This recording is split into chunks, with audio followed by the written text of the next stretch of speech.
जय हिंद। हिंदुस्तान की राजधानी दिल्ली के अंदर दिल्ली के लोकतांत्रिक तरीके से चुने हुए मुख्यमंत्री श्री अरविंद केजरीवाल जी का जो व्यवहार था विधानसभा में, वो हिंदुस्तान को, दिल्ली को, हिंदुस्तान की जनता को, हमारी लोकतांत्रिक प्रणाली को, हमारे संविधान को, हमारे लोकतंत्र के सबसे बड़े मंदिर को, हमारे महामहिम जी को यानी कि राष्ट्रपति जी को, सबको शर्मसार करने वाला था। और उनकी स्वयं की कुर्सी यानी कि मुख्यमंत्री की कुर्सी को भी प्रश्न चिन्ह लगाने वाला था, उसको पूर्णतया शर्मसार करने वाला था।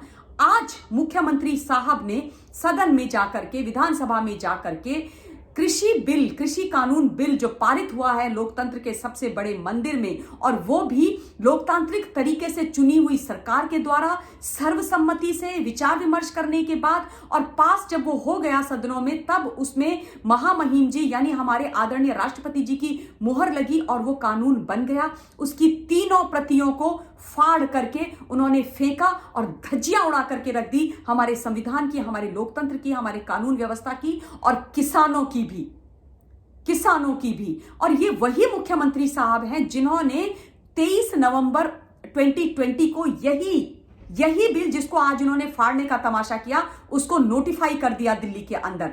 मैं इनसे ये पूछना चाहती हूं कि अगर आज आपने उसको फाड़ा और बोला कि ये काला कानून है, तो 23 नवंबर को जब आपने उसको साइन किया था, क्या आपने बिना पढ़े साइन कर दिया था? क्या बिना पढ़े नोटिफाई किया था?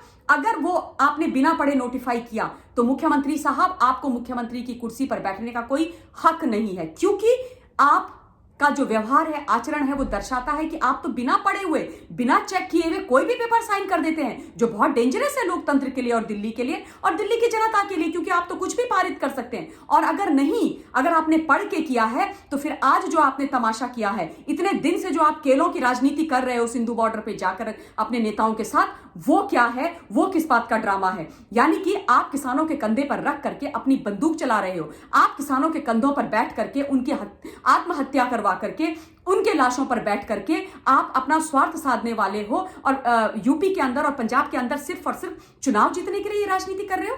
आपको हिंदुस्तान माफ नहीं करेगा। धन्यवाद।